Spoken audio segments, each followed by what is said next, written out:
मैं नमाज़ पढ़ने जाता था तो मेरे वामपंथी मित्रों को कोई परेशानी नहीं थी, लेकिन अगर मेरा कोई हिंदू दोस्त मंदिर जाएगा और वो उसकी फ़िलॉसफ़ी को मानता हो तो भी उसको सेकुलर नहीं कहा जाएगा। वो चीज़ गांधी में देखने को मिलती है और वो इसको कहते हुए कहते हैं कि मैं हिंदू हूं। और बड़ी दिलचस्प बात है, उसी में उसकी प्रस्तावना में गांधी कहते हैं और कई जगह उन्होंने कहा है कि दशरथ के बेटे राम मेरे राम नहीं हैं और वो कृष्ण मेरे कृष्ण नहीं हो सकते जो गोपियों के कपड़े चुरा कर भाग जाएं। आपको अगर मैं कहूँ कि आप हिंदू हैं तो आपकी सबसे बड़ी परिभाषा हिंदू होने की क्या है? कि आप गाय का गोश्त नहीं खाते। और मुसलमान होने की सबसे बड़ी परिभाषा क्या है? कि मैं सूअर का गोश्त नहीं खाता। तो अगर मेरी परिभाषा जानवरों पे टिक जाए, इतनी कंजर्वेटिव हो गई है, इतनी छोटी हो जाए कि वो जानवर के गोश्त पे टिक जाए, तो वो बेकार है। फिर तो हमने जो फिलोसफीज़ की इतनी बड़ी बड़ाई करते हैं। मुजफ्फरनगर का दंगा हुआ, सबसे ज़्यादा मुसलमान MLAs उस समय में विधानसभा में थे, लेकिन एक MLA ने भी मुलायम सिंह यादव की पार्टी के ख़िलाफ़ या उससे अलग जाकर लाइन नहीं ली। तो इसका मतलब ये हुआ पार्टी लाइन बहुत बड़ी चीज़ है। बीजेपी को हराना सिर्फ मुसलमान की जिम्मेदारी उस समय में नहीं थी। यादव हराने के लिए मोबिलाइजेशन यादवों का होता था कि बीजेपी को हराना है, ठीक है। इसी तरह से OBC, तो OBC यादव मुसलमान, ठीक है, इनका एक आपने एक विनिंग कॉन्फ़िगरेशन बनाया। तो उसके अंदर अगर विनिंग कॉन्फ़िगरेशन में आप OBC चुन लीजिए या मुसलमान चुन लीजिए, भाजपा केवल सीटें नहीं जीत रही है, उसने विमर्श को भी बदला है और विमर्श को इतने स्तर पर बदला है कि वो कई बार ऐसा लगता है कि भाजपा के अपने नियंत्रण से बाहर जा रहा है। वो चिंता का विषय है। जो बुद्धिजीवी अपने आप को नेता मानना शुरू कर देते हैं, वो उनके पतन की पहली शुरुआत होती है। पहला चरण है। पहला चरण। पिछले दिनों एक किताब मेरे हाथ लगी। किताब का नाम है अल्लाह नाम की सियासत। किताब का नाम थोड़ा सा सनसनीखेज है, तो मैंने उठा के पढ़नी शुरू की और जो उसका कंटेंट है वो भी बहुत सनसनीखेज है। पहली दृष्टि से तो ऐसा ही लगता है, क्योंकि कुछ मुश्किल सवाल हैं और ये किताब बहादुरी से उन्हें अप्रोच करती है। इस किताब में 4 खंड हैं, सुनिएगा। पहला, इस्लाम या भारतीय इस्लाम। दूसरा, भारतीय इस्लाम शख्सियतें। तीसरा, भारतीय इस्लाम व्याख्याएं। और चौथा, मुस्लिम सियासत, चुनावी राजनीति, एक वैकल्पिक नजरिया। दरअसल ये वो सवाल हैं, ये वो मुद्दे हैं जिन पर हम खूब गुत्थम गुत्था करते हैं, लेकिन कभी भी कोई निष्कर्ष निकलता नहीं है। किताब के लेखक हैं हिलाल अहमद, CSDS में एसोसिएट प्रोफेसर हैं और आप बहुत बार टीवी पर दिखाई देते हैं, लेख लिखते हैं और इसलिए भी जाने जाते हैं कि आप मुश्किल सवालों से दो चार होने से कतराते नहीं हैं। तो काफ़ी जद्दोजहद के बाद आज आप हमारे हाथ आए। बहुत बहुत स्वागत है आपका। बहुत बहुत शुक्रिया। किताब देख रहा था सेतु प्रकाशन की, अल्लाह नाम की सियासत, और इसके पहले आपकी जितनी किताब आई हैं, कम से कम मेरे हाथ जो लगी हैं, वो सब अंग्रेजी में थी। इस बार क्या बदल गया कि आपने ये किताब हिंदी में लिखने की ज़रूरत की? नहीं, मैं हिंदी भाषी हूँ और मैं बहुत गर्व से कहता हूँ कि मैं हिंदी भाषी हूँ। और कोई भी व्यक्ति ये नहीं कह सकता कि जिस भाषा में वो पला बड़ा हो उस भाषा में लिखने में उसे दिक्कत आती हो, लेकिन ये दिक्कत आती है। अंग्रेज़ी में लिखने के बाद ये दिक्कत इसलिए आती है कि हिंदी का पाठक वर्ग अलग होता है। अंग्रेज़ी में आप बहुत कठिन शब्द इस्तेमाल करके बच सकते हैं, हिंदी में आपको उसका स्पष्टीकरण देना होगा, नहीं तो आपकी भाषा शिथिल हो जाएगी। तो एक तो कारण ये था कि इस चुनौती को लेना चाहिए। दूसरा, मेरा मन ये भी था, और ये मैं पिछले 10-15 साल से जितना मतलब हर साल 3 या 4 लेख मैं हिंदी में ज़रूर लिखता हूँ, और वो इसलिए लिखता हूँ कि जो बातें अंग्रेज़ी जगत की हैं वो हिंदी के पाठक तक पहुँचनी चाहिए। तो ये भी एक कारण था कि हिंदी की दुनिया बहुत बड़ी है और उसमें ऐसे विमर्श की ज़रूरत है। तो ये 2 कारण थे जिसकी वजह से मुझे लगा कि हिंदी में लिखना चाहिए। हिंदी में लिखना आसान नहीं है, हिंदी में लिखना ज़्यादा मुश्किल है, लेकिन मुझे ऐसा लगता है कि हिंदी में, क्योंकि आप सोचते हैं और हम सभी सोचने के साथ जब किसी चीज़ को स्पष्ट करते हैं तो जो अवधारणात्मक भाषा है वो अपने आप आती चली जाती है, तो उसका निर्माण होना बाकी है। जैसे अब ये शब्द मैंने इस्तेमाल किया अवधारणा, इसको हम कॉन्सेप्ट कहते हैं। ये कॉन्सेप्ट के रूप में लोग स्वीकार कर लेते हैं, लेकिन जब भी आपको इसको और अधिक खोलना होगा तो आपके पास में वो स्रोत क्या होंगे, वो रिसोर्सेज क्या होंगे। तो उन रिसोर्सेज के लिए आपको दोबारा भारत के अपने स्व में जाना पड़ेगा, और वो स्व कई जगहों पर है। वो फ़ारसी में मिल जाएगा और वो संस्कृत में मिलेगा, और उसके साथ में आप जो हमारी आज की दुनिया है उसको शायद ज़्यादा अच्छी तरह से समझ सकते हैं। तो ये एक प्रयोग उस तरह का भी था। तो बस यही वजह थी जिसकी वजह से मुझे लगा कि हिंदी में लिखना चाहिए। हिंदी में लिखिए, बहुत अच्छा किया, क्योंकि अंत में तो आग्रह फिर मैं करता ही, अगर आप अंग्रेजी लिखते कि हिंदी में कीजिए इसे। अच्छा, मैं किताब पढ़ रहा था तो आप इन मुद्दों पर थोड़ी देर में आते हैं, इसके पहले आप बहुत कुछ अपने बारे में बताते हैं, है ना? आप अपने परिवार के बारे में बताते हैं, आप अपनी पढ़ाई लिखाई के बारे में बताते हैं, आप अपने गुरुओं के बारे में बताते हैं। क्यों ज़रूरत पड़ी आपको कि आप शुरू के 10, 12, 15 पेज अपने बारे में बताएं? अक्सर लोग शुरू कर देते हैं बस कहानी। ये एक दो कारण है इसके। पहला कारण तो ये है कि क्योंकि किताब हिंदी में है और हिंदी उर्दू की अपनी एक परंपरा है, और वो परंपरा ये है, हिंदी साहित्य की भी परंपराओं में भारतेंदु युग से और उससे पहले उर्दू साहित्य में भी, कि जो लेखक होता है वो अपने आप को बताता है कि मैं कौन हूँ, ताकि पाठक जो है वो केवल उसकी जो उसने लिखा है उसको न समझे बल्कि लेखक को भी समझे। इस तरह वो अपने अर्थ निकाले उन दोनों चीज़ों को मिलाकर, ना कि लेखक ये कहे कि यही सच है। तो अंतिम सच से बचाने के लिए पाठक को ये ज़रूरी है कि आप अपनी कमियां और अपनी सब चीज़ों को स्पष्ट कर दें, उस प्रक्रिया को बताएं। और ये एक बौद्धिक राजनीति है। इस बौद्धिक राजनीति की प्रवृत्ति हमारे यहाँ हिंदी और उर्दू साहित्य में पहले से है, लेकिन समाज विज्ञान की दुनिया में इसको कहीं हद तक कम तौर पर आंका गया था। अब क्या हुआ है कि एक ट्रेंड है इथनोग्राफी में, उसको ऑटो इथनोग्राफी कहते हैं, कि मैं अपने आप को ही एक विषय वस्तु मानकर उसका स्पष्टीकरण दूं। तो मुझे वो तीनों चीज़ें, वो तीनों परंपराएं, ऑटो इथनोग्राफी परंपरा हो, उर्दू हिंदी साहित्य की परंपरा हो, उसके साथ में मुझे लगा प्रयोग करना चाहिए। और ये बताने के लिए कि मैं क्या हूँ, या ये जो तर्क मैं दे रहा हूँ इससे मेरा अपना ज़ाती रिश्ता क्या है, उसके लिए ज़रूरी है कि अपने बारे में भी कुछ बताया जाए। पब्लिसिटी नहीं है, क्योंकि उसमें मैंने अपने आप को केंद्र में रखकर उसका एक आलोचनात्मक विश्लेषण किया है, और आत्मकथा नहीं है। इसलिए मैंने एक शब्द का इस्तेमाल किया, आत्मकथ्य, ताकि जो जटिल बात है, देखिए जैसे अभी आपने हिंदी वाली बात पूछी, हिंदी के पाठक को कहानी सुनने का शौक़ होता है, और हमारी तमाम दुनिया की जो है वो कहानियों में टिकी हुई है। तो अगर आप उसको बड़े बोझिल से चीज़ों को एकदम से परोस देंगे तो उसको समझ में नहीं आएगा। तो उसको एक नैरेटिव देना पड़ता है। तो वो जो नैरेटिव स्ट्रक्चर है, वो कहानी का स्ट्रक्चर है, उसको देने की मैंने कोशिश की। तो फिर एक कहानी से शुरू करते हैं। बिल्कुल। आपने लिखा है अपने बारे में बताते हुए कि आप नास्तिक थे और फिर आप नमाज पढ़ने लगे, और आपने काफ़ी विस्तार में ये बातें बताई हैं। अच्छा, कई बार क्या होता है, जब हम थोड़े से आलोचनात्मक होने जा रहे हों उसके पहले कुछ डिस्क्लेमर्स देते हैं, है ना?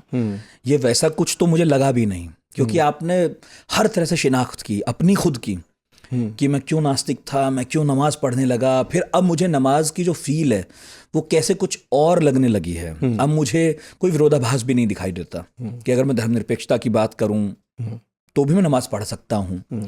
थोड़ी सी कहानी बताइए, क्या बदला, क्या बताना चाह रहे थे आप? नहीं, देखिए, मैं जिस परिवार में पैदा हुआ उसमें ये कोई बहुत बड़ी बात नहीं थी कि मैं नमाज़ पढ़ता हूँ कि नहीं पढ़ता हूँ।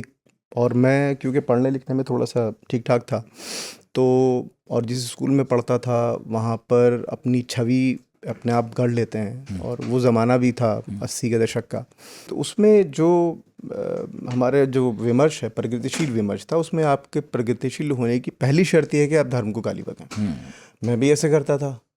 तो एक व्यक्ति जो मेरे अध्यापक भी थे, उन्होंने ये पूछा कि तुम जुमे की नमाज़ पढ़ने क्यों नहीं जाते हो? तो मैंने कहा कि मैं तो मानता नहीं हूँ, तो मैं क्यों जाऊँ? तो उन्होंने कहा आप जानते कितना है? ये बात मुझे लगी सही, कि जब तक हम किसी चीज़ को नहीं जानते तब तक हमें उसकी आलोचना करने का अधिकार नहीं है। तो मैंने उसको सीखना, पढ़ना सीखा, और वो बड़े मतलब जब मैं उसको जानने की कोशिश कर रहा था, और बहुत सारे और परिवर्तन समाज में भी हो रहे थे, और वो समाज की जो परिवर्तन है वो हर एक, और मैं उस वक्त में 9वीं 10वीं क्लास में था, तो वो आपके बुनियादी जो आग्रह होते हैं उनको वो कहीं ना कहीं पर शेप करते हैं। तो बाबरी मस्जिद वाला मामला उस समय चल रहा था, और उसी समय में हम वहीं जामा मस्जिद के आसपास में रहते थे, तो इमाम बुखारी के जो हम बयान सुनते थे, तो मैं काफ़ी, मुझे समझ नहीं आता था कि ये जो है ये कुछ कनेक्शन सा नहीं बैठ रहा, जो इस्लाम में पढ़ रहा हूँ और जिस इस्लाम को यहाँ पेश किया जा रहा है उसमें बहुत दूरी है। तो जब ये सवाल पैदा हुआ तो मेरा आकर्षण जो है वो मेरा मार्क्सवाद की तरफ गया, और भाई उस ज़माने में मार्क्सवादी जो चिंतक, और जब कॉलेज में गया तो मेरे ज़्यादातर अध्यापक मार्क्सवादी थे, लेकिन उनमें से कुछ जो थे वो धर्म के प्रति उनका नज़रिया अलग था। वो धर्म को एक आंदोलन के रूप में देखते थे। तो वो नज़रिया जब, और मैंने जो किताब समर्पित की है अपने गुरु को, मणिनाथ ठाकुर, वो अभी जेएनयू में पढ़ाते हैं, तो उन्होंने ये कहा कि नहीं, तुम्हारे सवाल गलत नहीं हैं, तुम इसको पढ़ना शुरू करो तो चीज़ें अपने आप थोड़ी सी और बदल जाएंगी। तो वो बदलाव मैंने महसूस किया, और फिर मुझे लगा कि उसी ज़माने में, और मैं क्योंकि बचपन से ही गांधी, दो चरित्र ऐसे थे जो बहुत प्रभावित करते थे, एक राम का चरित्र और एक गांधी का चरित्र। तो इसमें मोहम्मद आ गए, फिर मार्क्स भी आ गए, और चीज़ें जो थीं वो लगातार, मतलब अनफोल्ड जिसे कहना होता है, वो होती गईं। तो उन्होंने कहा कि नहीं, इसको, धर्म को आप धर्म की तरह मत देखिए, बल्कि आप इसको एक आंदोलन के रूप में देखिए, और तमाम धर्म दुनिया के एक आंदोलन के रूप में शुरू होते हैं। बाद में होता है कि वर्चस्वशाली जो वर्ग होता है वो उसको हड़प लेता है, जो आज भी हम देखते हैं कि धर्म के नाम पर जो राजनीति है वो दरअसल वर्चस्ववादी वर्ग की राजनीति है।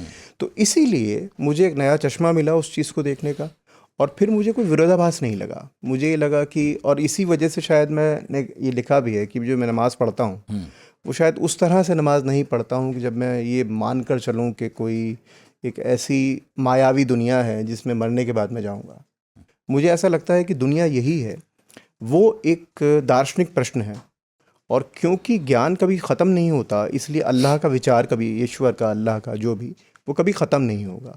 तो उसके प्रति हमको एक संवेदनशीलता भी हमारे अंदर होनी चाहिए, और हमारे अंदर ये आग्रह भी होना चाहिए कि हम उस हद तक नहीं पहुंच सकते। आपकी नॉलेज मेरी नॉलेज से अलग होगी, आपका ज्ञान मेरे ज्ञान से अलग होगा, लेकिन हम उस जिसे अल्टीमेट ज्ञान कहते हैं, एक ऐसी चीज़ जो अल्टीमेट नॉलेज है, अल्टीमेट ट्रुथ है, उसका केवल आइडिया हमारे पास में है, हम उस प्रक्रिया में हमेशा जाते रहते हैं।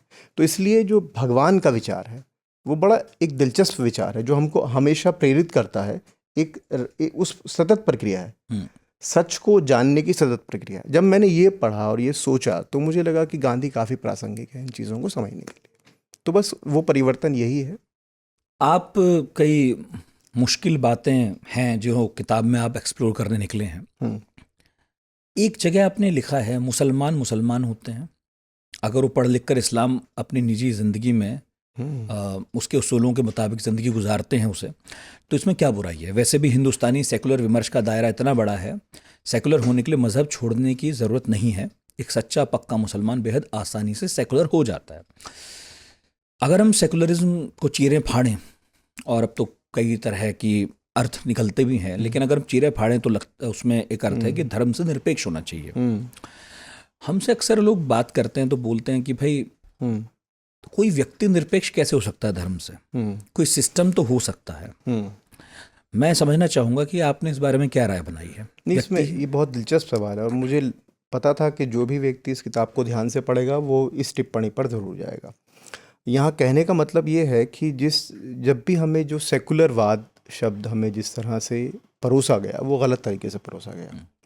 वो इस तरह से गलत तरीके से परोसा गया कि उसमें हिंदू इलीट और जो मुसलमान इलीट था उसके लिए तो सब कुछ था, लेकिन आम हिंदू और आम मुसलमान के लिए कुछ भी नहीं था।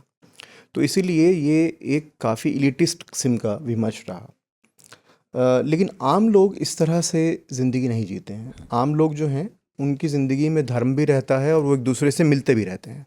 इस प्रवृत्ति को हम अगर सेकुलरिज्म कहना चाहें तो मुझे कोई आपत्ति नहीं है, लेकिन इसको हम ये भी कह सकते हैं कि लिविंग टुगेदर सेपरेटली। मैं अपनी जगह रहिए, मैं अपनी जगह रहता हूँ, आप अपने बर्तनों में खाएंगे, मैं अपने लेकिन मैं आपको मारूंगा नहीं और आप मुझे नहीं मारेंगे। आपकी आस्था का मैं सम्मान करूंगा, आप मेरी आस्था का सम्मान करेंगे। ये प्रवृत्ति भारत में आज तक है, इस प्रवृत्ति में कोई फ़र्क नहीं आया। इसको सेकुलर कहने वाले लोगों ने ये कहना शुरू किया कि जिसे हम एक शब्द इस्तेमाल करते हैं भाजपा के लोग, तुष्टिकरण। ये बिल्कुल सही है कि तुष्टिकरण हुआ है, मुसलमानों का तुष्टिकरण हुआ है, लेकिन मुसलमानों के कौन से वर्ग का तुष्टिकरण हुआ है? आम मुसलमान उस तुष्टिकरण का शिकार रहा। जो फ़ायदे मुस्लिम इलीट को मिले उसका शिकार मुसलमान रहा। और वो दुर्भाग्य की बात है कि जिस तरह से अब हिंदू तुष्टिकरण हो रहा है उसका एक आम हिंदू को कोई फ़ायदा नहीं होगा। तो ये जो बात यहाँ मैंने कही है कि जिस तरह से मुसलमान को सेकुलर बनाया गया, ऐसा लगता है ना कि सेकुलरिज्म की सारी जिम्मेदारी मुसलमान पर है। सेकुलरिज्म एक इतनी अच्छी अवधारणा है जो कि ये बताती है कि प्रवृत्ति क्या है कि आप और हम साथ रहेंगे, लेकिन हम अपनी भारतीय विशेषताओं के साथ रहेंगे, अपने धर्म को मानेंगे, लेकिन हम एक दूसरे के का असम्मान नहीं करेंगे। ये इतनी अच्छी प्रवृत्ति है, इसका नाम हम कुछ भी दे सकते हैं। और ये प्रवृत्ति केवल आज पैदा नहीं हुई, ये प्रवृत्ति अंग्रेज़ों के आने के बाद पैदा नहीं हुई। ये प्रवृत्ति तो भारत की बड़ी विचित्र एक जिसे कहा जाए कि अगर भारत का स्वतंत्र, योगेंद्र यादव बहुत अच्छा शब्द इस्तेमाल करते हैं, भारत का स्वतंत्र। अगर भारत का स्वतंत्र होगा तो उस स्वधर्म की पहली बुनियादी शर्त यही होगी कि आप और मैं साथ रहेंगे। हम अलग अलग हैं, लेकिन हम साथ रहेंगे। और हम हमारे साथ रहने की शर्तें ना आप तय करेंगे ना मैं तय करूँगा। तो ये प्रवृत्ति भारत का स्वधर्म है और हम कहीं ना कहीं उससे भटक गए हैं। इसीलिए भाजपा की जो, और ये थोड़ी सी बात राजनीति की भी होनी चाहिए, कि भाजपा की सफलता का मूल कारण ये है कि एक चीज़ जिसको कि तुष्टिकरण कहा जाता था, जो मुस्लिम एलीट का तुष्टिकरण था, भाजपा अगर उसको उजागर करती है तो मुझे उसमें कोई परेशानी नहीं है। लेकिन अगर ये कहा जाए कि तमाम मुसलमानों का तुष्टिकरण हुआ तो वो गलत होगा। आगे आपने ये भी लिखा कि लेकिन हिंदुओं के लिए सेकुलर होने के लिए अधार्मिक होना ज़रूरी है। हाँ, ये जो सेकुलरवाद का जो हमारा घिसा पिटा विमर्श था, उसमें ये ज़रूरी है, अगर मैं मुसलमान हूँ तो मैं सेकुलर, मुझे कुछ करने की ज़रूरत ही 1990 के दशक में, याद रखिए सेकुलरिज्म की जो कहानी है भारत की, वो बदलती रही है। अच्छा, जैसे अगर जो पहले वाला सेकुलर इमेजिनेशन था, जो कि सन 50 से शुरू हुआ और वो सन 80-90 तक, मैं कहूँगा 88 तक आया, तो उसमें ये था कि पूरी तरह से धर्म बुरी चीज़ है, चाहे वो कोई भी धर्म हो। हमको बिल्कुल दुनियावी आधारों पर, सेकुलर आधारों पर राष्ट्र निर्माण करना है, एक समझ ये थी। और ये समझ काफ़ी समय तक चलती रही, स्थापित रही। इस समझ में फ़र्क आया 1988 के अंदर, और ये मैं 1988 ख़ास तौर पर कह रहा हूँ, 89 नहीं कह रहा, शिलान्यास हुआ था 88 में ख़ास तौर से, क्योंकि 88 में एक बहुत बड़ा दंगा हुआ था मेरठ मलियाना का, 87-88 में। और उस दंगे में पहली बार ये लगा कि, और भारत के उन लोगों को ये लगा कि नहीं, यहाँ पर सेकुलरिज्म बचाने का मतलब मुसलमान बचाना है। मुझे लगता है कि वो सही नहीं थी बात। सेकुलरिज्म एक अवधारणा है, हमें अवधारणा को बचाना है और ये बताना है कि सेकुलरिज्म जो है वो हिंदुओं के लिए भी उतना ही ज़रूरी है जितना कि मुसलमानों के लिए या दूसरे अल्पसंख्यक समुदायों के लिए। यदि ऐसा है तो यहाँ पर जो ये इशारा है वो इसलिए है कि उसकी वजह से हुआ ये कि हमने ये तो कह दिया कि मुसलमानों के लिए सेकुलरिज्म है, लेकिन राजनीति केवल एक तरफा नहीं होती है। आप जब भी राजनीतिक विमर्श की स्थापना करते हैं तो आपको एक विरोधी दिखाना होता है। तो अगर मुसलमानों को सेकुलर दिखाएंगे तो उसका विरोधी कौन होगा? तो ये एक बड़ी दिलचस्प सी कहानी बनी, और वो 1990 के बाद से और 2000 के पहले दशक तक चली, अब भी चलती है। उसमें ये था कि जो उत्तर भारत का है, हमारा विलन कौन था, है ना, इस कहानी में अपर कास्ट हिंदू विलन था। उत्तर भारत का मर्द अपर कास्ट हिंदू हमारा विरोधी था, और बाकी सब एक्सक्लूजन में थे, बाकी सब जो थे वो मार्जिनलाइज थे। अगर ऐसा होगा तो आप एक बहुत फर्टाइल ग्राउंड बीजेपी की राजनीति को आप पहले से दे रहे थे। बहुत संभव था बीजेपी के लिए कि वो ये कहे कि हिंदू की बात तो कोई करता ही नहीं है। तो हिंदू शब्द से परहेज, हिंदू को इस तरह से हमने जिस तरह हिंदू शब्द को जिस तरह से प्रोजेक्ट किया, उसकी वजह से हुआ ये जो मैंने यहाँ लिखा भी है कि एक हिंदू होने के लिए आपको धर्म को गाली बकनी, हिंदू सेकुलर होने के लिए आपको धर्म को गाली बकनी पड़ेगी। एक बहुत अच्छा सीन है फिल्म का, रानी मुखर्जी काजोल की एक फिल्म है, रानी मुखर्जी की पहली फिल्म है, मुझे नाम याद नहीं है, कुछ होता है टाइप कुछ फिल्म है, जिसमें कि जो हमारा हीरो है वो मंदिर जाता है लेकिन छुप कर जाता है। तो ये चीज़ वो शायद क्योंकि पासिंग रेफरेंस में थी, लोगों ने शायद उसको नहीं नोटिस किया होगा, मैंने नोटिस किया था कि ये सही बात है।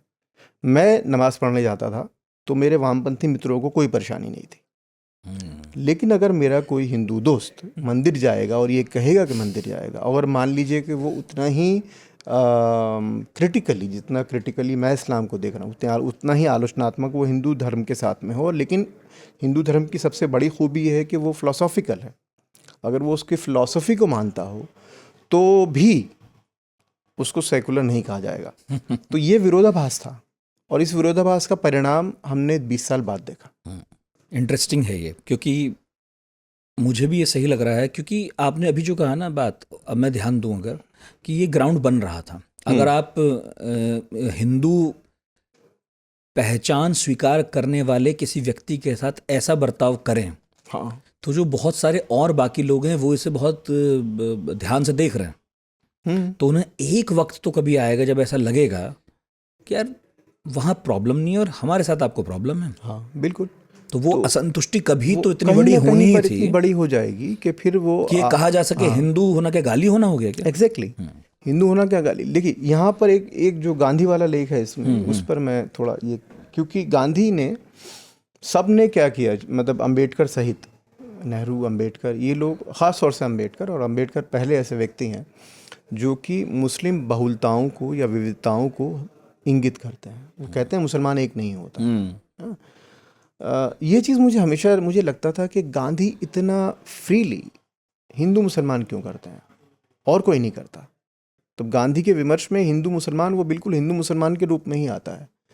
तो मैंने उस पर बहुत सोचा और बहुत गांधी को पढ़ा, तो मुझे लगा कि गांधी के अंदर एक खूबी है कि वो अपनी एनर्जी या अपनी ऊर्जा इस बात में बर्बाद नहीं करते कि मैं उसको पुनर्परिभाषित करूं, बल्कि जो दिया हुआ शब्द है वो उसको खाली करके अपनी जो व्यवहार है, अपनी प्रैक्टिस है, उससे नए तौर पे भर देते हैं।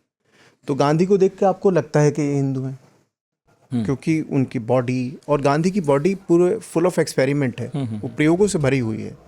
तो गांधी को देखकर लगता है कि ये व्यक्ति हिंदू होगा। लेकिन गांधी की राइटिंग्स को अगर हम पढ़ें या गांधी को हम और बहुत ज़्यादा जानने की कोशिश करें तो पता लगेगा ये वैसा हिंदू तो नहीं है ना। जैसे कि गीता का जो उन्होंने व्याख्या लिखी है वो शुरुआत ही हज़रत आदम से होती है उसके अंदर, ठीक है।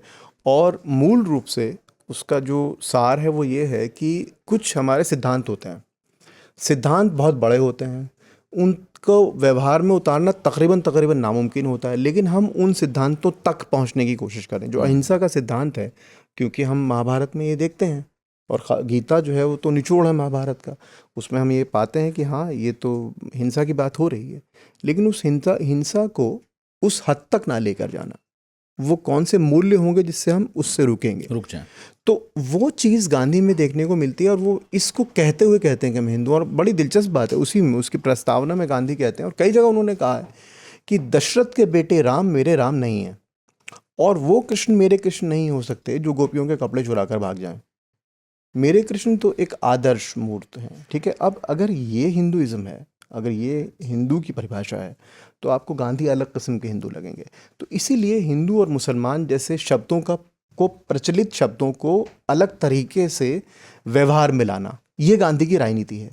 और हम क्या कर रहे हैं कि हम हिंदू शब्द को हमने बुरा बना दिया और मुसलमान को हमने बेचारा बना दिया, और इससे जो वैमनस्य था वो इतना पनपा, जिसका परिणाम आज हम देख रहे हैं। देखिए, भाजपा केवल सीटें नहीं जीत रही है, उसने विमर्श को भी बदला है, और विमर्श को इतने स्तर पर बदला है कि वो कई बार ऐसा लगता है कि भाजपा के अपने नियंत्रण से बाहर जा रहा है। वो चिंता का विषय है। और इसीलिए इसमें नहीं है, एक और जो मैं किताब अभी मैंने पूरी की है, वो आने वाली अंग्रेज़ी की किताब है, जिसमें कि मैं ये कह रहा हूँ कि भाजपा का जो संकट है वो दरअसल देश का संकट है। भाजपा बहुत सारी समस्याओं से जूझ रही है, जिसमें एक बड़ी समस्या ये भी है कि आप जब इतना उबाल देते हैं तो उसको आप प्रशासक हैं, आपको तो गवर्नेंस करनी है, आप चाहे कहीं भी हों आपको गवर्नेंस करनी है, और भाजपा अपने आप में एक संस्था भी है। तो जब आप इतना उबाल देते हैं चीज़ों को तो उसको नियंत्रित करना बड़ा मुश्किल होता है, और वही समस्या अब आनी शुरू हो चुकी है। कुछ किताब पर बात हो जाए। ज़रूर। 4 खंड है मैंने कहा जैसा। पहला खंड है इस्लाम या भारतीय इस्लाम, वाद विवाद और मुद्दे। इसमें आपने इस्लाम क्या है, पैगंबर मोहम्मद के बारे में ही बताया है, इस्लाम की स्थापना, विस्तार वगैरह वगैरह। थोड़ा डिकोड कीजिए हमारे लिए, क्या इस्लाम अलग है, भारतीय इस्लाम अलग है? क्या अलग अलग कॉन्टिनेंट में अलग अलग वर्जन्स हैं सबके? क्या हिंदुस्तान में भी दक्षिण और उत्तर में इस्लाम अलग हो सकता है? देखिए, इस्लाम की सबसे बड़ी खूबी ये है कि पहली चीज़ कि हम इस्लाम समझते किस चीज़ को हैं, क्योंकि मोहम्मद साहब जो हैं वो इस बात को मानते हैं कि विविधताएं रहेंगी। अगर हम इसको एक आंदोलन के रूप में देखें तो ये सबसे गरीब तबकों का आंदोलन है अरब के समाज में। एक ऐसे व्यक्ति ने शुरू किया है जो बेपढ़ा लिखा है, और उसके साथ आने वाले सबसे कमज़ोर लोग हैं, औरतें हैं, ग़ुलाम हैं, और वो लोग हैं जो कि जिन्हें ग़ुलाम से भी नीचे का एक स्तर होता है, जिसे कि हमारी भाषा में फ़कीर कहा जाता है। ये वो लोगों का एक समूह है, और ये समूह ये दावा कर रहा है कि आप जो कर रहे हैं धर्म के नाम पर, सत्ता के नाम पर, वो गलत है। तो एक आंदोलन शुरू होता है।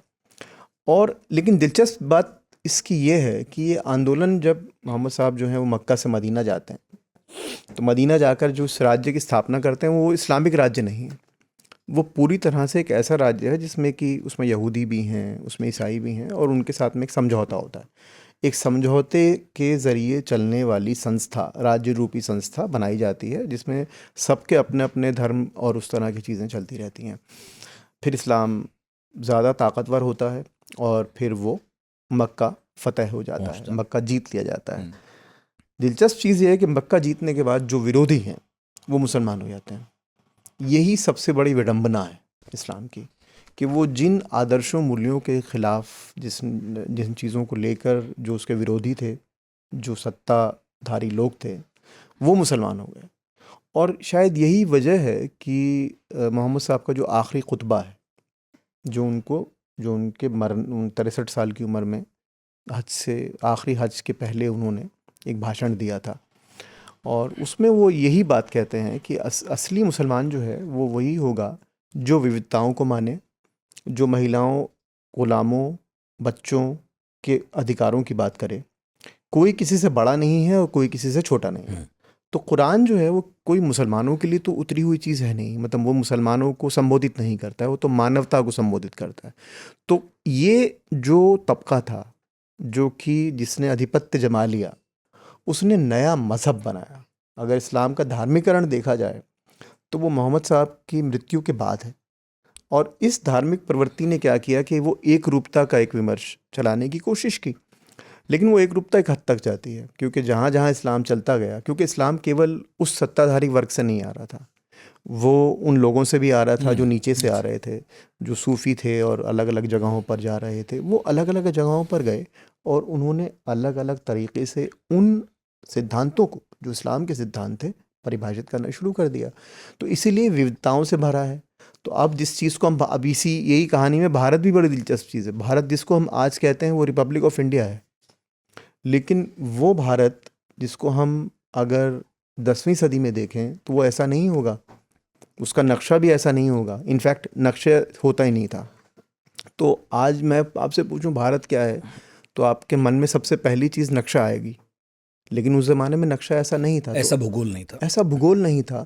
तो आप जहाँ जाते थे, तो आपका जो वतन शब्द बड़ा दिलचस्प है, आप जहाँ जाते हैं, आप वहाँ रहते हैं, आपको लगता है कि यही मेरा देश है, ये मेरा देश है, और उसके बाहर दुनिया अलग है। ठीक है, तो मान लीजिए बनारस में कोई व्यक्ति रहता है और वो मुसलमान हो गया है, तो उसके लिए अजमेर भी बाहर है और मक्का भी बाहर है।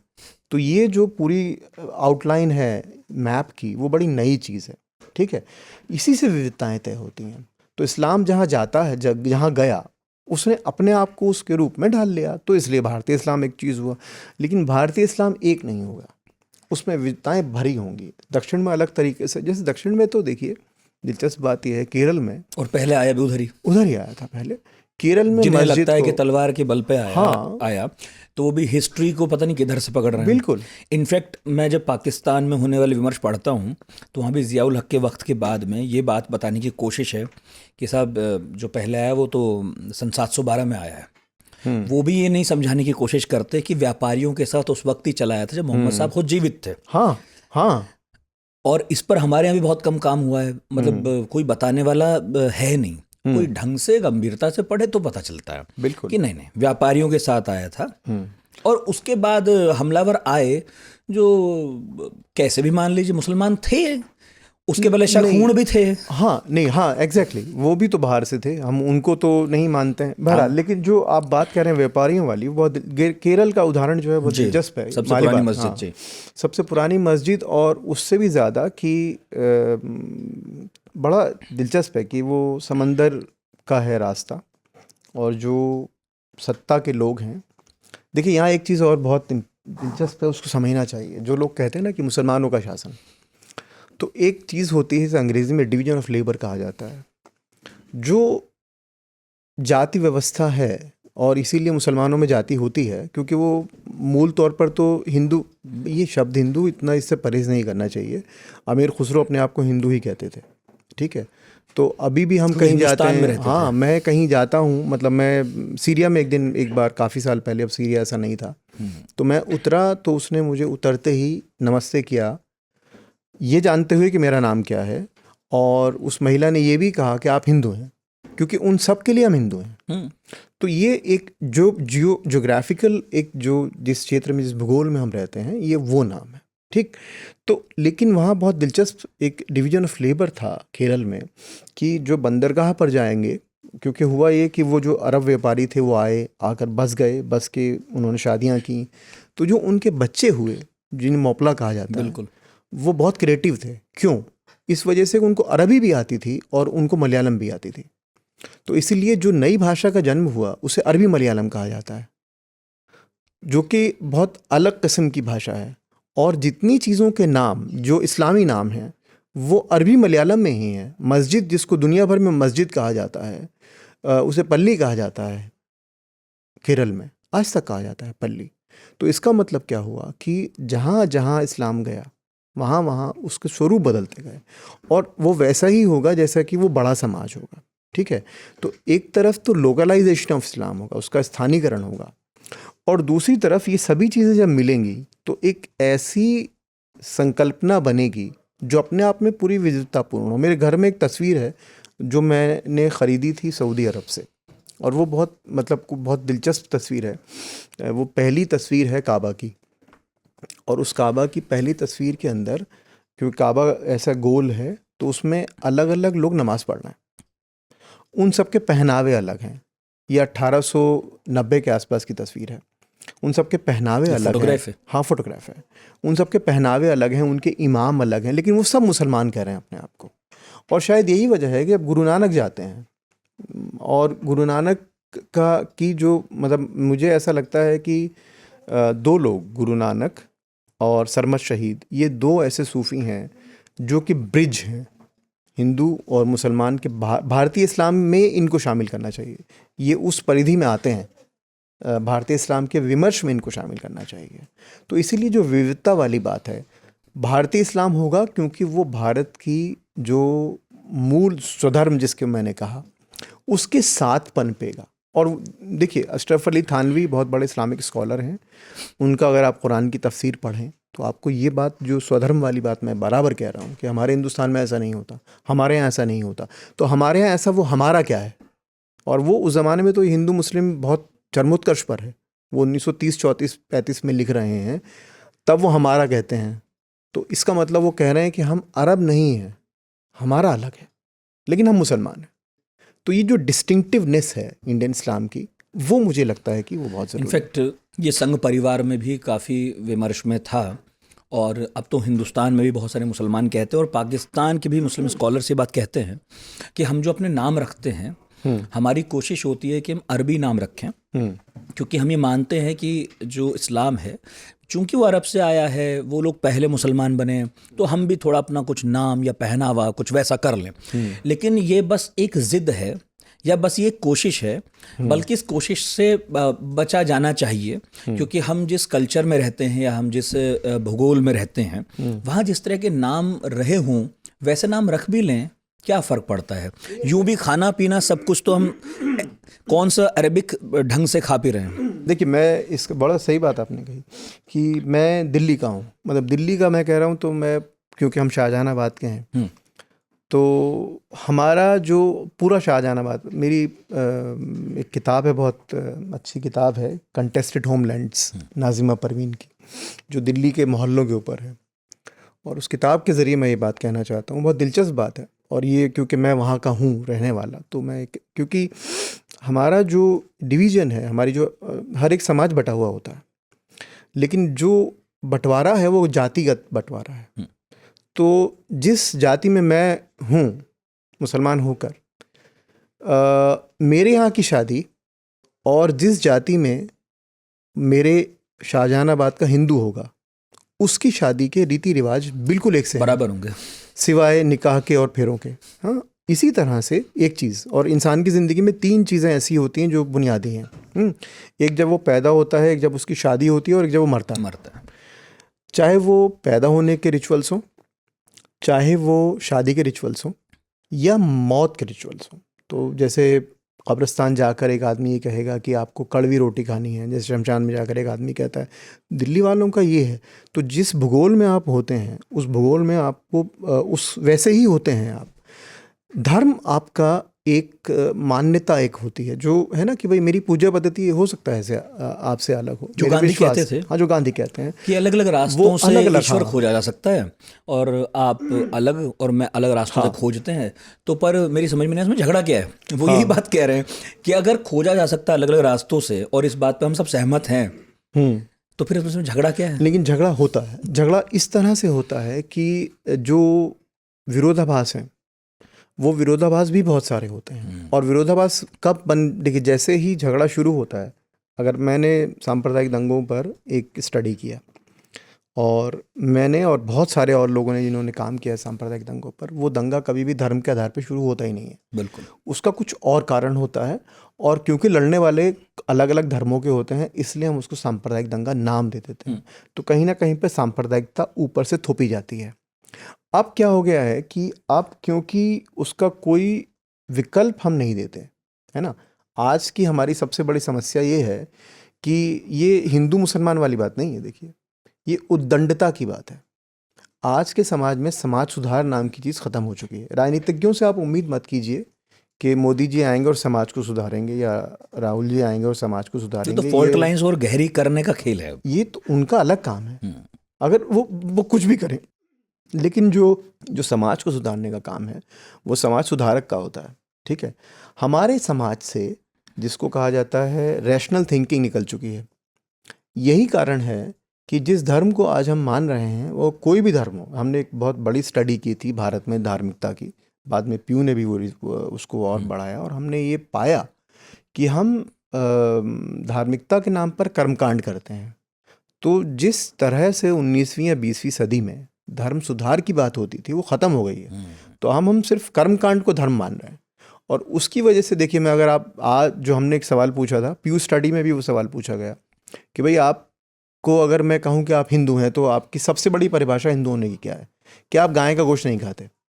और मुसलमान होने की सबसे बड़ी परिभाषा क्या है? कि मैं सूअर का गोश्त नहीं खाता। तो अगर मेरी परिभाषा जानवरों पे टिक जाए, इतनी कंजर्वेटिव हो गई है, इतनी छोटी हो जाए कि वो जानवर के गोश्त पे टिक जाए, तो वो बेकार है। फिर तो हमने जो फिलोसफीज़ की इतनी बड़ी बड़ाई करते हैं हिंदुज़म इस्लाम की, तो फिर इसका मतलब हमारा कोई संपर्क नहीं हो सकता, कोई जाना ही नहीं चाहता।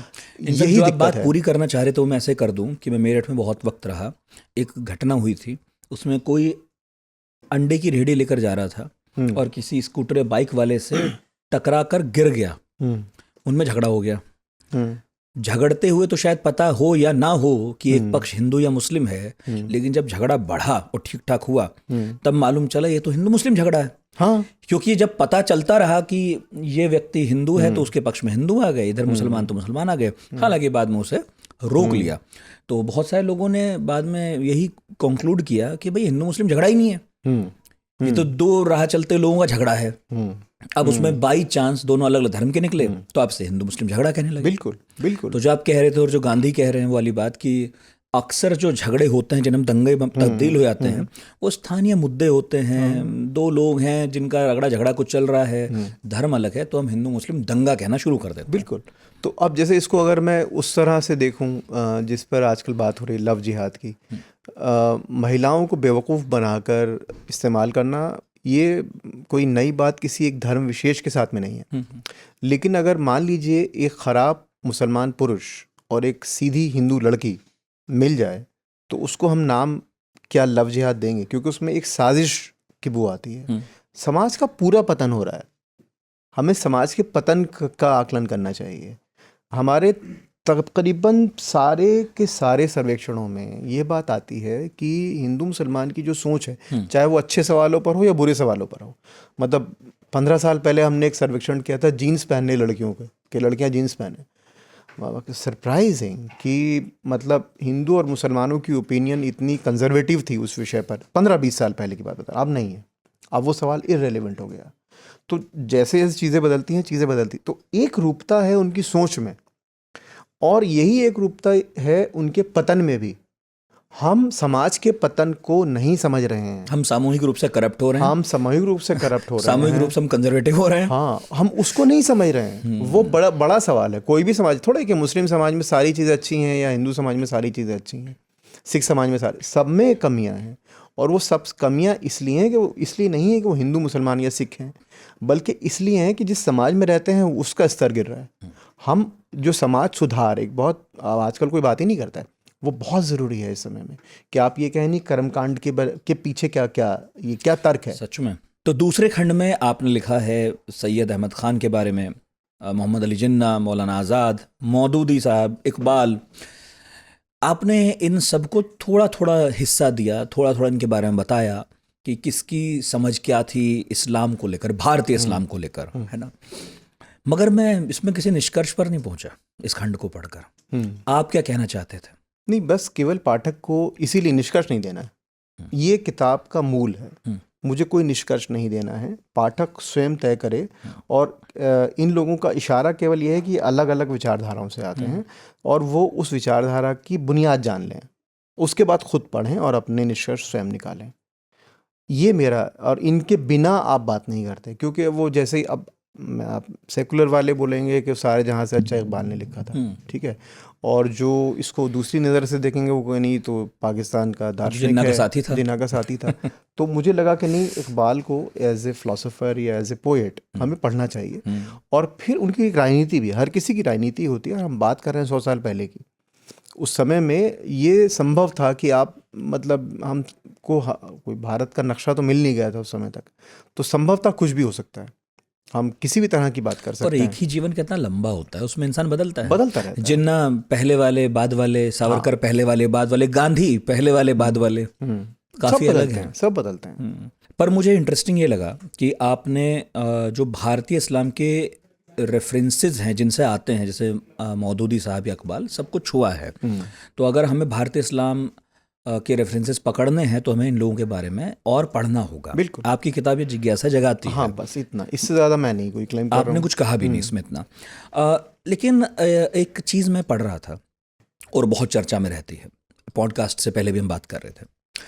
मौदूदी साहब जो ये कहते हैं कि स्टेट सेकुलर रहे, कोई एतराज़ नहीं है, लेकिन जो धार्मिक मसले हैं इनमें अगर आप कोई कुरीति पाते हैं तो हम अंदर से सुधारेंगे, स्टेट को बाहर से सुधारने की ज़रूरत नहीं है।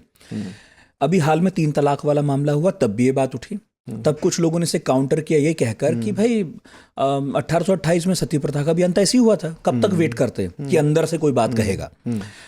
तो इसमें एक कंफ्यूजन है, समझ नहीं आता है कि धर्मनिरपेक्ष राष्ट्र को, स्टेट को निरपेक्षता ही बरतनी चाहिए या कभी कभी आगे आकर हाथ मरोड़ कर भी कुछ चीज़ें ठीक करनी चाहिए। ये अच्छा सवाल है, इसलिए अच्छा सवाल है कि जो हमारा संविधान है वो एक ऐसे राज्य की परिकल्पना देता है जो कि इंटरवेंशनिस्ट है, मतलब वो राज्य जो है वो हस्तक्षेप करेगा अगर उसको लगता है कि समाज में कोई गड़बड़ है। वो बिल्कुल अगर किसी मूल अधिकारों पर, किसी धार्मिक प्रथा रिवाज, बिल्कुल चलन से कोई प्रॉब्लम होती हो तो वहाँ मूल अधिकार ऊपर रखे जाएंगे, ऊपर रखे जाएंगे, और उसके बाद में राज्य ये फैसला करेगा कि ये ठीक है, ये नहीं है। लेकिन अगर ये खास विषय पर ही मैं, ये तो आदर्श हो गया ना, पर ये तो आदर्श, ये तो लिखा हुआ है, ठीक है, व्यवहारिक ये देखिए, जो हिंदू कोड बिल आया वो एक तरीके से वो उसकी शुरुआत थी। लेकिन हम यहाँ 2 चीज़ों को भूल जाते हैं, इसीलिए किताब में जो आखिरी हिस्सा है वो बहुत महत्वपूर्ण है, उसको इसीलिए आखिरी में रखा गया है। जो चुनावी राजनीति है, चुनाव बड़ा इम्पॉर्टेंट है, वो केवल लोगों के द्वारा चुनने की बात नहीं है, बल्कि वो हमारी पूरी सोच राजनीति की और समाज की, उसको तय करता है। हमारा जो चुनावी विमर्श है वो बहुत महत्वपूर्ण है, उसको हमने बहुत कम आंका है, क्योंकि उसी से चीज़ें तय होती हैं कि आखिर किस भाषा में जो है, हम राज्य की भाषा कौन सी होगी। ठीक है, अब इसको मैं और थोड़ा एक्सप्लेन करता हूँ कि ख़ास तौर से इस मुद्दे पर कि मान लीजिए जो ट्रिपल तलाक का मामला आया, नाज़िमा परवीन ने अभी एक रिसर्च किया है, बहुत दिलचस्प रिसर्च है, वो इथनोग्राफिक रिसर्च है कि 2019 के जो ये कानून आया इसके बाद में क्या हुआ, तो क्या ट्रिपल तलाक ख़त्म हो गया, तो उनका रिसर्च ये कहता है कि नहीं, कुछ किसी का एफआईआर नहीं लिखा गया, कुछ जगहों पर लोगों ने अलग तरीके निकाल लिए, तो जिस चीज़ को कहा जा रहा था कि महिलाओं के हित में होगा वैसा नहीं होगा। अब सवाल आता है कि अंदर से जो रिफॉर्म करने की बात है, पहली चीज़ तो ये कि भारत में कोई एक मुस्लिम समुदाय है नहीं और वो एक शरीयत नहीं मानता है। मुस्लिम समुदायों की अलग अलग शरीयतें हैं। ये बात all India Muslim personal law board भी मानता है ना। और वो उसकी जो बुनियाद है वो इस आधार पर टिकी हुई है कि सबकी अपनी अपनी शरीयतें रहेंगी। जो 3 तलाक का मुद्दा है वो हनफी शरीयत के साथ आता है, उसमें अहले हदीसों में नहीं होती 3 तलाक, ठीक है। तो अगर मान लीजिए ये बहुत कम स्तर पर भी है लेकिन एक समस्या है, जो भारतीय मुस्लिम महिला आंदोलन है उन्होंने एक स्टडी किया था 117 कपल महिलाओं का जिनको की ट्रिपल तलाक हुई थी। ये महाराष्ट्र और गुजरात और राजस्थान, राजस्थान नहीं, चार स्टेट्स में उन्होंने किया था और 117 का उन्होंने ये विश्लेषण किया था। हाँ, और उसमें उन्होंने ये पाया कि ये जो है इसका इस्लाम से लेने देने नहीं है, ये इस्लाम का मिसयूज़ है, तो इसको रोकना चाहिए। और मुसलमानों के बीच में ये कहा जाए कि इस बात की बड़ी सख्त ज़रूरत थी कि इसको रोका जाना चाहिए, क्योंकि इसकी कोई वैलिडिटी इस्लाम किसी भी तरह के इस्लाम में है नहीं।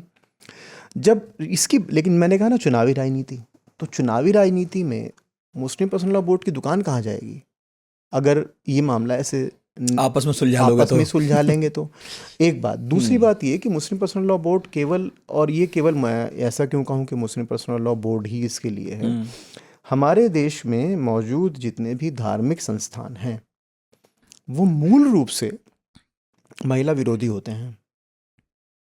और इसमें एक और एंगल है और वो मुस्लिम पर्सनल लॉ बोर्ड को अलग करता है, उसको एक कदम और आगे, एक कदम और पीछे कहना चाहिए, ले जाता है। वो है बच्चा गोद लेने का अधिकार।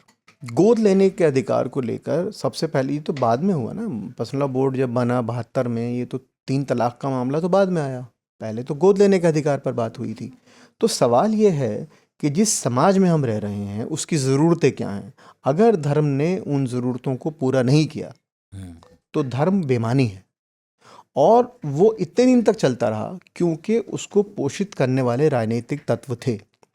अब यहाँ दोनों बातें हैं, जिस तरह से भाजपा ने ये कानून बनाया उससे औरतों की कोई भलाई नहीं हुई, क्योंकि उन्होंने पूरा कानून नहीं बनाया, और ना ही उन्होंने जो बातचीत करनी चाहिए थी मुस्लिम महिला संगठनों से, और काफ़ी संगठन हैं मुस्लिम महिलाओं के, उनसे उन्होंने कोई विमर्श भी नहीं किया। दूसरी तरफ पर्सनल लॉ बोर्ड अपना रहा और उसने एक लंबे समय तक वो पोषित होता रहा शाबानों के बाद से उस तरह की राजनीति से कि अगर पर्सनल लॉ या इस तरह की कोई भी बात की जाए तो वो इस्लाम विरोधी है। तो ये एक विरोधाभास भारतीय राजनीति का रहा है। अब जैसे से बात आगे बढ़ रही है, इतनी शाखाएं निकल रही हैं, मन तो हो रहा है ये भी पूछ लूँ वो भी पूछ लूँ, पर कुछ चीज़ें मुझे लगता है एक भाग और करना चाहिए इस पॉडकास्ट का, करेंगे समय निकाल कर आपसे। तीसरा खंड है भारतीय इस्लाम व्याख्याएं, और इसमें आप गांधी के मुसलमान पर बात करते हैं, हिंदुत्व के मुसलमान भी एक टॉपिक है ना, सैयद शहाबुद्दीन के मुस्लिम भारतीय भी हैं, असगर अली इंजीनियर का भी जिक्र है, मुशीरुल हसन। भारतीय इस्लाम की भी, जो मैं आपसे कह रहा था कि एक इस्लाम, फिर भारतीय इस्लाम, फिर भारतीय इस्लाम के अंदर अलग अलग व्याख्याएं, ये बहुत मतलब मैं आपसे पूछ रहा हूँ कि जटिल है या बहुत साफ है, क्या है? देखिए, हमारा जो काम है वो जटिलताओं को साफ करना है। देखिए, लोग अपनी ज़िंदगी जीते रहते हैं। आपने इसको मुश्किल बना दिया है क्या? नहीं, मैंने मुश्किल नहीं बनाया है, हम आम जिंदगी जीते हैं। देखिए, इसी में एक वो अंग्रेजी में लिखा है, इसमें नहीं है वो, कि हम जब भी पहचानों की बात करते हैं तो पहचानें 2 तरह की होती हैं। एक पहचानें होती हैं जिनको कि आप जीते हैं, और एक पहचानें होती हैं जिनको कि आप बताते हैं। तो जैसे ही बच्चे को खड़ा करते हैं मेहमान के सामने, खड़ा होकर वो सुनवाते हैं कि कोई पोएम सुनाओ या कुछ सुनाओ, तो जब वो जो बच्चा है उसकी वो पहचान कौन सी अपनी रखता है, वो अपनी स्टूडेंट वाली पहचान को घर में आने वाले मेहमान के सामने प्रस्तुत करता है, ठीक है। तो उस समय में वो बच्चा अपने आप को ऑब्जेक्टिवाइज करता है, वो अपने आप को एक विषय वस्तु बना लेता है। तो हम भी जब पहचानों की बात करते हैं, जब भी हम हिंदू मुसलमान की बात करते हैं, तो हम दरअसल उसको विषय वस्तु बना लेते हैं, और ये जो उसका परिवर्तन है, जब हम उसको बदल देते हैं तो हम उसके अंदर से ज़िंदगी निकाल देते हैं। जैसे मैंने जो आप कह रहे हैं, और काफ़ी हद तक वो सही भी बात है कि हम उसमें से ज़िंदगी निकाल देते हैं। लेकिन अगर हम इस तरह का काम नहीं करेंगे, और इस क्योंकि ज़िंदगी हमने उसमें से निकाल दी इसलिए वो जटिल लग रही है, अगर हम उसमें दोबारा ज़िंदगी डाल देंगे तो वो सिंपल लगेगी। तो ये एक इसे पेंडुलम कहना चाहिए। जटिलता और सामान्यता के बीच में पहचानें घूमती रहती हैं। जब दंगा होता है तो इतनी सिंपल हो जाती हैं पहचानें, सही बात है ना। लेकिन जब दंगा नहीं हो रहा होता है, जैसे कि मैं अपनी माँ का एग्जांपल देता हूँ। मेरी माँ बेपढ़ी लिखी थी, लेकिन उनको ये पता था कि किस दिन सर्दी होगी, और वो उनको किसी इस्लामिक कैलेंडर से नहीं पता था। उनको ये पता था कि इस दिन ये वाला स्नान होगा तो उससे अगले दिन सर्दी होगी, और उनको ये पता था कि जन्माष्टमी के दिन वो रात को उनको कपड़े नहीं धोने हैं क्योंकि बारिश आएगी। और हमारे पड़ोस में रहने वाली जो हिंदू महिला थी, उनको ये यकीन था कि भले ही जून में रमज़ान आएंगे, बारिश ज़रूर आएगी। तो ये वो लोग थे, और वो लोग जिंदा भी थे साथ में। उनके बीच में लड़ाइयाँ भी होती थी, और लेकिन वो लड़ाइयाँ अगर हम देखें और हम किताब लिखें तो उसको हम सांप्रदायिक भी बता सकते हैं, और हम दो महिलाओं में होने वाली लड़ाइयाँ भी बता सकते हैं, आम लड़ाई। तो ये हम पर डिपेंड करता है। तो ये मैंने कहा ना, एक पेंडुलम की तरह जो पहचान है वो पेंडुलम की तरह घूमती रहती है। ये हमारा पढ़े लिखे शब्द अच्छा शब्द नहीं है। ये जो सोचने वाले लोग हैं, और सोचने के लिए पढ़ा लिखा होने की ज़रूरत नहीं है। सोचने वाले लोग, कबीर पढ़े लिखे नहीं थे, मोहम्मद पढ़े लिखे नहीं थे। जो सोचने वाले लोग होते हैं वो उसको इतना सामान्य कर देते हैं कि हम जैसे लोग जब पढ़ने लिखने के बाद उनको जटिल, कि इतना मुश्किल काम उन्होंने इतना सिंपल कर दिया। गुलजार पढ़े लिखे लोग ज़्यादा मुश्किल कर देते हैं। ज़्यादा मुश्किल करते हैं, तो इसलिए उसको उसमें ज़िंदगी डालने की ज़रूरत और है। पहचान से बात करते हुए मुझे ये भी ख्याल में आया कि ये भी होता है कि हमारी कई पहचान होती हैं, ये हमारे ऊपर है, हमारा रुझान क्या है, हम उस पहचान को ज़्यादा ओढ़ते हैं। एब्सोल्युटली, बिल्कुल। कोई ज़िंदगी भर कहता रहता है कि मैं तो छात्र हूँ, कोई कहता है कि मैं पक्का हिंदू हूँ, कोई कहता है जी मैं पक्का राजपूत हूँ, पक्का पंडित हूँ, और कोई कहता है यूपी वाला हूँ। तो ये भी है कि हमारा रुझान कैसे बना, हमारा बचपन कहाँ गया, हमने ज़्यादातर किसकी संगत की, उससे भी तय होता है कई बार कि हम कौन सी पहचान ज़्यादा ढंग से ओढ़ेंगे। बिल्कुल, ये हम पक्के वाले हैं। एब्सोल्युटली। एक नावल है बहुत अच्छा, और वो मुझे लगता है कि सबको और आपके सुनने वालों को ज़रूर पढ़ना चाहिए। उसका हिंदी अनुवाद अज्ञे ने किया है, गोरा, टैगोर का नाटक है, और मुझे लगता है कि हर भारतीय को पढ़ना चाहिए वो। और वो शायद इन पहचानों के जो चक्रव्यूह हैं उनको जितना अच्छी तरह से स्पष्ट करता है, उतना कोई नावल मैंने नहीं पढ़ा या कोई किताब मैंने इतना आसान तरीके से इस बात को कह देना। तो मुझे लगता है कि वैसी लिटरेचर पढ़ना चाहिए लोगों को। बिल्कुल। चौथे खंड पर आने से पहले मुझे फिर कमलेश्वर की एक बात याद आई, और उनकी किसी किताब में पढ़ा था कि जब सरहद पर कोई जवान मरता है तो उसे कुछ नहीं याद आता सिवाय उसके गांव के। हाँ, ये बहुत बड़ी पहचान है। बिल्कुल, वो अपना गांव ही सोचता कहाँ है। से आए हाँ, थे। हाँ, बिल्कुल। इस बीच में आपकी कई पहचान बनी होंगी, लेकिन मौत जब आती है तो आपको क्या याद रहता है? बिल्कुल, वो आपकी सबसे बड़ी पहचान, सबसे बड़ी पहचान वही और है। सबसे गहरी पहचान है शायद।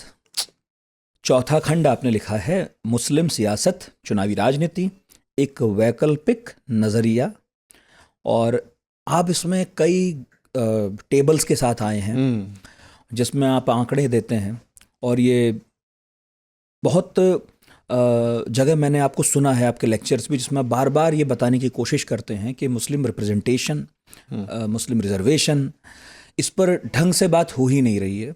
रिप्रेजेंटेशन के नाम पर भी हम बस एक घालमेल रखते हैं, और 80-85 के आसपास सबसे ज़्यादा मुस्लिम संसद में थे, तब देश में क्या हो रहा था, क्या वो बचा रहे थे मुसलमानों को। और आप ये भी कहते हैं, जो बड़ा दिलचस्प लगा मुझे, कि आप क्या अपेक्षा रखते हैं कि मुस्लिम रिप्रेजेंटेटिव क्या सिर्फ मुस्लिमों की बात करेगा, क्योंकि फिर इसके बरक्स ये भी तो सच है कि आप ये भी सोचते होंगे कि क्या हिंदू नाम का रिप्रेजेंटेटिव फिर हिंदुओं की बात करेगा। सही बात है। तो रिप्रेजेंटेशन का जो सवाल है, जो इतना आसान नज़र आ रहा था, आपको सुनने के बाद मुश्किल लगने लगता है। नहीं, वो है, वो इतना, देखिए छोटा सा मैं उदाहरण दे, हम सभी इसी दुनिया में रहते हैं। आप किसी भी नेता टाइप आदमी, नेता भी नहीं, आपकी अपेक्षा उससे क्या होती है? वो धूर्त होगा, वो निहायत बदमाश होगा, वो सिर्फ अपना फ़ायदा सोचेगा। ये किसी भी धर्म के अंदर आप चले जाइए, नेता की छवि ये ऐसी है या नहीं है, ठीक है। और अगर उसे टिकट मिल जाए तो आपका पहला इमेजिनेशन ये जाता है कि इसने क्या क्या टिकड़में की होंगी जो इससे टिकट मिल गया। हम जानते हैं राजनीति के सच को, तो इसीलिए ये मानना कि मुसलमान जो नेता है वो बड़ा भोला सच्चा सीधा है और जो हिंदू नेता है वो करप्ट बदमाश और कॉम्युनल है, ये गलत है। इसीलिए उसकी सच्चाई से थोड़ा सा हमें, लेकिन इसका मतलब ये नहीं कि मुसलमान नुमाइंदगी नहीं होनी चाहिए। तो दो बातें मैं जल्दी से इसको, क्योंकि थोड़ा लंबी बात है इसलिए इसको मैं संक्षेप में करता हूँ कि पहली चीज़ तो ये है कि जब हम कहते हैं मुस्लिम लीडर या मुस्लिम नेता, तो 3 तरह का होता है। एक होता है पेशेवर राजनीतिज्ञ जिसका काम चुनाव लड़ना होता है। दूसरा होता है जिसे मैं कहता हूँ मुस्लिम इलेट, जो कि पढ़ा लिखा भी हो सकता है, जो कि अपर कास्ट भी हो सकता है, अशराफ भी हो सकता है। तीसरी तरह का जो नेता होता है जिसको हम नेता कहते हैं वो होता है इन्फ्लुएंसर या एक्टिविस्ट, और इन सब में एक चक्र चलता रहता है। तो ये भी हो सकता है कि एक पॉलिटिशियन जो है वो अशराफ भी हो, और ये भी हो सकता है कि वो उसका डिमोशन हो के वो दोबारा एक इन्फ्लुएंसर बन जाए, अदीब साहब, अब वो सिर्फ ट्वीट करते हैं, ठीक है। ये भी हो सकता है कि एक इन्फ्लुएंसर जो है वो हो सकता है एक बहुत बड़ा नेता बन जाए और वो चुनाव भी लड़ ले। तो ये सर्किल चलता रहता है, लेकिन इनकी भाषा और एक आम मुसलमान की भाषा में फ़र्क है, राजनीति की भाषा में फ़र्क है। इनकी भाषाएं अलग अलग होती हैं। जैसे जो ये वाला जो नेता होगा, जो प्रोफेशनल पॉलिटिशियन होगा, ये प्रतिनिधित्व की भाषा बोलेगा, ठीक है, चाहे वो किसी भी पार्टी में हो, नुमाइंदगी की भाषा बोलेगा। जो इलीट होगा वो प्रोटेक्शन की भाषा बोलेगा, मुझे बचाना है, मुझे ये करना है वगैरह वगैरह। और जो इन्फ्लुएंसर होगा वो कंटेस्टेशन की भाषा बोलेगा, मुझे स्ट्रगल करना है, मुझे ये करना है। लक्षण बता दी। तो ये लोकेशन है। अगर वो पॉलिटिशियन एक्टिविस्ट बन गया तो वो ऐसे करके अपना वो बताएगा कि मैं कंटेस्ट कर रहा हूँ, लेकिन अगर वो पार्टी पॉलिटिक्स में आ गया तो पार्टी लाइन लेगा, ठीक है ना। मुजफ्फरनगर का दंगा हुआ, सबसे ज़्यादा मुसलमान एमएलएज उस समय में विधानसभा में थे, लेकिन एक एमएलए ने भी मुलायम सिंह यादव की पार्टी के खिलाफ या उससे अलग जाकर लाइन नहीं ली। तो इसका मतलब ये हुआ पार्टी लाइन बहुत बड़ी चीज़ है। तो ये चीज़ है, इसलिए नुमाइंदगी का सवाल जब भी आता है तो इसलिए मैं जिस विषय पर काम कर रहा हूँ, एक पूरी किताब ही कर रहा हूँ, और वो पिछले 15-16 साल से चल रही है किताब। मैं पूरा कर चुका था, फिर मुझे लगा नहीं, मैं संतुष्ट नहीं हूँ इससे, तो पूरी मैन्युस्क्रिप्ट है। इस बार उम्मीद है कि इस चुनाव के बाद में मैं डेटा लेकर उसको पूरा करूँगा। जो तर्क मैं देना चाहता हूँ वो ये है कि नुमाइंदगी के सवाल को 2 स्तर पर देखना पड़ेगा। पहला, संस्थागत नुमाइंदगी, और वो तभी हो सकती है जबकि आप नुमाइंदगी के पूरे विचार का लोकतांत्रिकरण करें। केवल मुसलमान मर्द नहीं आए, उसमें मुसलमानों का दलित भी आए, उसमें सबसे पिछड़ा तबका भी आए, और उसमें मुसलमानों की औरतें भी आए, तब तो आपकी नुमाइंदगी पूरी विधायी संस्थाओं में पूरी हो सकती है, एक बात। लेकिन ये आते कहाँ से हैं? वो है ढांचा हमारे लोकतंत्र में पार्टियों का। पार्टियों में चुनाव नहीं होते हैं, तो पार्टियों के अंदर अगर लोकतंत्र नहीं होगा तो हम कैसे उम्मीद करेंगे कि जो विधायिकाएं हैं उनमें लोकतंत्र होगा। अब तो विनेबिलिटी का सवाल हो गया। हाँ, तो दोनों स्तर पर अगर हमने लोकतांत्रिक प्रक्रियाओं को नहीं किया, याद रखिए इलेक्शन कमीशन का मतलब केवल चुनाव कराना नहीं है। इलेक्शन कमीशन का मतलब ये भी है कि आप जाकर देखें कि राजनीतिक दलों के अंदर चुनाव हो रहे हैं कि नहीं हो रहे हैं। कांग्रेस ने बहुत बड़ा काम किया, उन्होंने चुनाव करवा लिया, कैसा भी हुआ, कोई भी हुआ। भाजपा में नहीं हो रहे हैं चुनाव। मेरे ख्याल से राजनाथ सिंह, उसके बाद में अमित शाह और नड्डा, ये तीनों जो हैं ये चुनकर नहीं आए, जो जितनी नॉलेज मुझको है, बेस्ट ऑफ माय नॉलेज, मुझे नहीं लगता कि चुनाव हुआ। और क्षेत्रीय दलों में तो बंद ही हैं। क्षेत्रीय दल तो वो तो एक कॉर्पोरेट तो कोई कॉन्टेस्ट बन चुके हैं, उनमें कोई कंटेस्ट नहीं है। अगर आप हैं तो बीजू जनता दल है तो बीजू पटनायक के बेटे के साथ ही होगा वो, उसके आगे वो नहीं जाएंगे। लेकिन एक इंटरेस्टिंग बात आपने इसमें लिखी है किताब में, और इसमें मुझे भी लगा कि हाँ, ऐसे कैसे, आपसे पूछूंगा। जो नेशनल पार्टीज़ हैं हमारी, जो मुख्य धारा के दल कहे जाते हैं, राष्ट्रीय हैं, कांग्रेस, भाजपा, जब हम उन्हें देखते हैं तो वो टिकट देने के मामले में कंजूस हैं मुसलमानों को।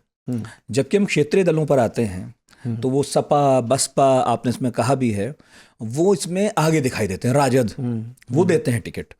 ये विनेबिलिटी का जो सवाल है वो नेशनल पार्टीज के सामने ज़्यादा बड़ा है, इनके सामने नहीं है क्या? नहीं दे देते हैं। अगर मतलब मैं खोल के बोल रहा हूँ कि मुस्लिम प्रत्याशी हारेगा ऐसा मान लिया है राष्ट्रीय पार्टियों ने? नहीं, ऐसा नहीं है। देखिए, राष्ट्रीय पार्टी जब हम कहते हैं तो हमें ये देखना चाहिए कि जब हम कोalition बनाते हैं, हाँ, अब ये एक्चुअली तीसरी तरह का कोalition बन गया है। शुरुआत के दिनों में एक पार्टी सिस्टम था, उसके बाद 90 के दशक में जो कोalition आया तो उसमें संभावना बढ़ गई कि अब आपको जो है क्षेत्रीय पार्टियों का सहारा लेना पड़ेगा। जैसे ही ये हुआ तो फतवा पॉलिटिक्स ख़त्म हो गई। पहले होता था ना कि अब इमाम बुखारी ने इनके समर्थन में एक बयान दे दिया तो सारे मुस्लिम वोट, ऐसा नहीं होता था, बल्कि क्योंकि वेव लाइक पॉलिटिक्स होती थी तो जो पार्टी जीत रही होती थी उसके ही पक्ष में वो बयान देते थे होता था। और लोग क्योंकि पहले से ही वहाँ चुनाव में अपना मूड बना रखा था, तो मूड बना रखा था तो वो जीत जाते थे। कोalition पॉलिटिक्स आने के बाद में ये संभावना ख़त्म हो गई। आपको पता ही नहीं है कि कौन अब अभी पहला कोalition या उसके बाद के कोalition में क्या होगा। जब इस तरह की चीज़ आई तो फिर नुमाइंदगी का सवाल थोड़ा पेचीदा हो गया। अब आपको किसी एक सेंट्रल अथॉरिटी पर जाकर पूछना नहीं है कि मैं आपको कितना टिकट दूं या कौन सा टिकट दूं। तब क्या हुआ कि आपको विनेबिलिटी के कॉन्फ़िगरेशन अलग अलग बनते गए। कैसे बनते थे? देखिए कि जब 92-93 के बाद पूरी भारतीय राजनीति सेकुलर बनाम कॉम्युनल में बढ़ गई, तब ये बात बहुत आसानी से कही जाने लगी कि बीजेपी को हराना। अब बीजेपी को हराना सिर्फ मुसलमान की जिम्मेदारी उस समय में नहीं थी। यादव हराने के लिए मोबिलाइजेशन यादवों का होता था कि बीजेपी को हराना है, ठीक है। इसी तरह से ओबीसी, तो ओबीसी यादव मुसलमान, ठीक है, इनका एक आपने एक विनिंग कॉन्फ़िगरेशन बनाया। तो उसके अंदर अगर विनिंग कॉन्फ़िगरेशन में आप ओबीसी चुन लीजिए या मुसलमान चुन लीजिए, आपका कॉन्फ़िगरेशन का आदमी आना चाहिए। तो इस वजह से टिकट आप उस ज़माने में दे दिया करते। तो ये प्रैक्टिकल नीड्स हैं जो कि आपकी व्यवहारिकता से आ रही हैं। वो व्यवहारिकता बीजेपी ने ख़त्म कर दी। अब उस ज़माने में भी मामला ये नहीं था कि आप कोई चैरिटी करके किसी को टिकट दे रहे थे मुसलमान को। उस वक्त में भी विनेबिलिटी बहुत इंपॉर्टेंट थी। आज भी और हमेशा विनेबिलिटी इंपॉर्टेंट फैक्टर रहती है। इसलिए ये कहना कि क्षेत्रीय पार्टियां, राष्ट्रीय पार्टियां अलग अलग तरीके से वोट अपना प्रतिनिधित्व देने के लिए मुसलमानों को चुनती हैं, ठीक नहीं है। उनका एक ही उद्देश्य है कि हम जीतें। हिलाल जी, सवाल तो मेरे पास बहुत सारे हैं। देखिए, यहाँ भी लाया था और कुछ सवाल हमारे सुनने वालों ने भी भेजे थे, तो आग्रह ये रहेगा कि कभी और समय दीजिए, ज़रूर कुछ और बात हो जाए, क्योंकि ये मुद्दा ही ऐसा था। पता तो मुझे था, आशंका तो थी कि समेटना मेरे लिए मुश्किल होगा, लेकिन अब जितना हो सका उतना अच्छा। फिर एक बार और बात करेंगे, क्योंकि आपने इस किताब भर में ही कुछ ऐसी बातें कही हैं जो मेरा मन है बड़ा पूछने का। जैसे आपने पाकिस्तान मुसलमानों ने अगर बनाया है तो वो क्यों नहीं चले गए, ये बड़ा उठता है। तो आपने बताया कि वोट किसने दिया था, है ना। इसी तरह से इस्लामोफोबिया पर भी बात करनी ज़रूरी है। इसी तरह से बात आपने गांधी पर और भी लिखी हैं, वो हमने कम की। तो इस पर कभी और थोड़ा सा खुलकर बात करेंगे। ज़रूर। आज मेरा ख्याल है कि जितनी बातें मैंने पूछी आपने बड़ा खुलकर कहा, और मैं अभी भी यही मानता हूँ, लेकिन कि कम पढ़े लिखे लोग थोड़ा सरल रखते हैं चीज़ों को।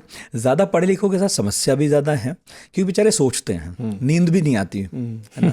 पर अब क्या करें, अब जिसे दिया है तो दिया है। नहीं, उसका तरीका ये है कि नहीं, इसीलिए श्रम विभाजन जो है वो बहुत ज़रूरी है कि हमारा काम है चीज़ों को जटिल करके जटिलताओं को स्पष्ट करना।